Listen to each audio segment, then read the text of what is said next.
Shalom saudara di dalam nama Tuhan Yesus. Saudara, saya mau terjemahkan ini ya.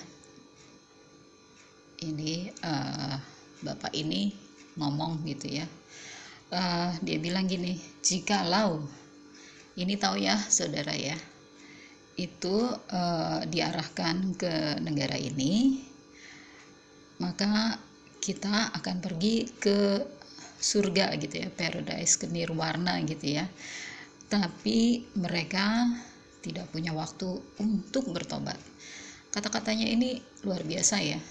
Dia seperti tahu mana yang baik dan mana yang benar, kok sampai pakai kata tidak punya waktu mereka itu untuk bertobat. Berarti jangan-jangan emang mereka tahu bahwa semua itu sudah ditulis dalam firman Tuhan.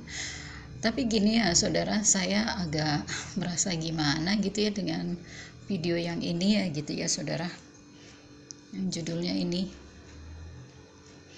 Jadi itu kan tahun 95, 14 menit to midnight, 14 menit menjelang tengah malam. Ini apa gitu kan ya saudara, logika aja. Kalau 14 menit menjelang tengah malam, sekarang aja udah 2022 gitu ya saudara. Jadi maksudnya ini adalah makna bukan arti sebenarnya gitu ya saudara, tapi perlambangan. Dan saya ingin bantu saudara mengenai ini ya saudara, mengenai pertanyaan tentang apa sih itu gitu ya. Siapa ini yang bikin gitu? Yang bikin itu adalah sekelompok ilmuwan gitu ya, dari yang bikin ini. Sekelompok ilmuwan dari berbagai latar belakang setiap tahunnya akan membuat perkiraan waktu tentang seberapa dekat manusia dan sebagainya. Dari sini ya saudara saya lihatnya. Lalu mengenai apa itu ini ya jam kiamat itu ya, yang penting itu adalah semuanya adalah sketsa jam yang saya buat begitu di bagian gitu ya, bla bla bla. Lalu kemudian yang berikutnya, wah ini kok blur ya, how could it be, bahwa jam ini berfungsi sebagai metafora untuk resiko dan bahaya di dunia.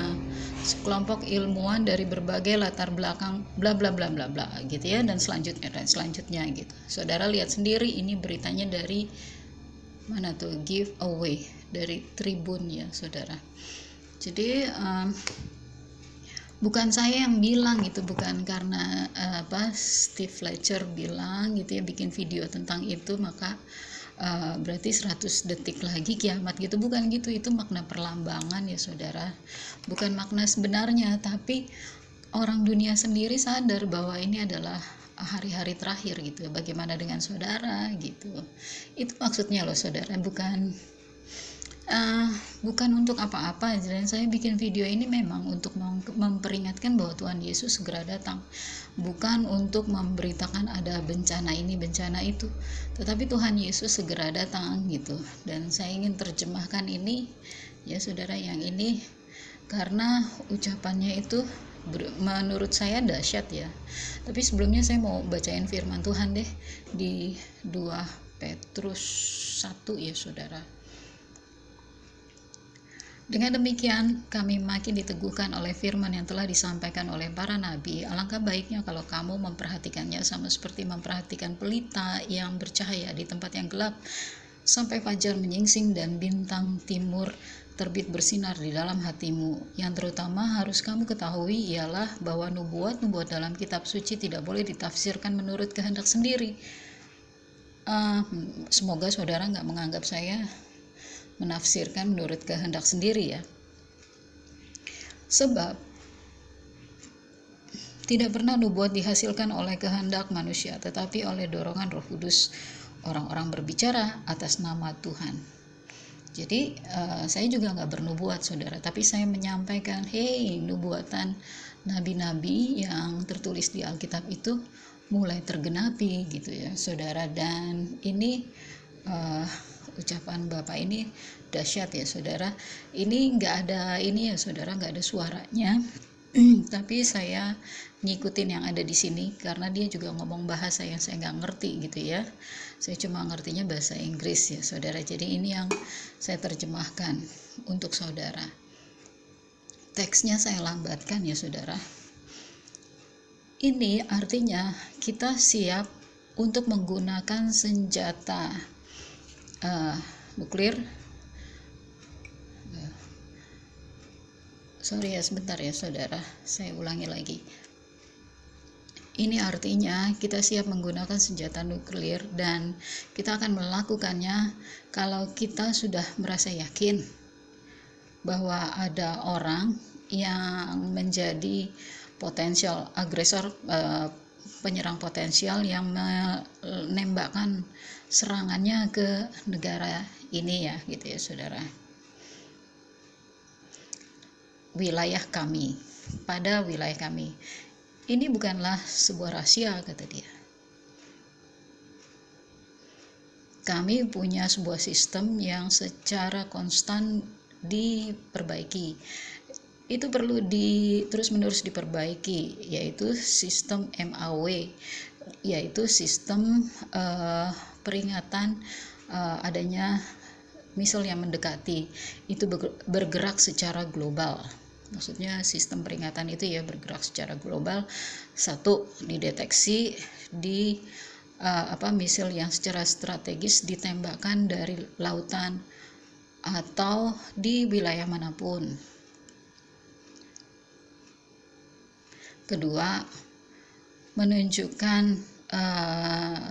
kecepatan terbangnya sebuah peluru. Ketiga, menunjukkan kemana hulu nuklir itu akan jatuh. Ketika kami yakin bahwa itu, ketika kami yakin akan hal itu, kami akan melakukan tindakan dalam beberapa detik dan bahwa itu adalah wilayah Rusia yang menjadi targetnya. Gitu. Dan kami hanya bertindak pada serangan yang kedua.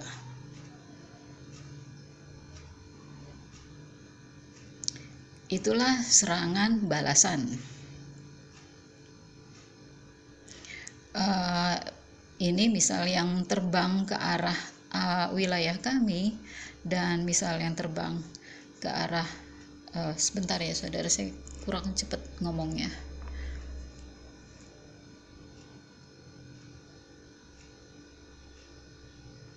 Dan misal yang terbang ke arah kami dan misal kami yang terbang ke arah si penyerang,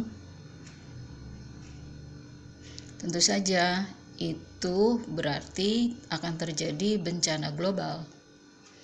Tetapi saya ulangi bahwa kami tidak dapat menginisiasi, memulai sebuah bencana karena kami tidak mendukung konsep tindakan preventif, tindakan pencegahan.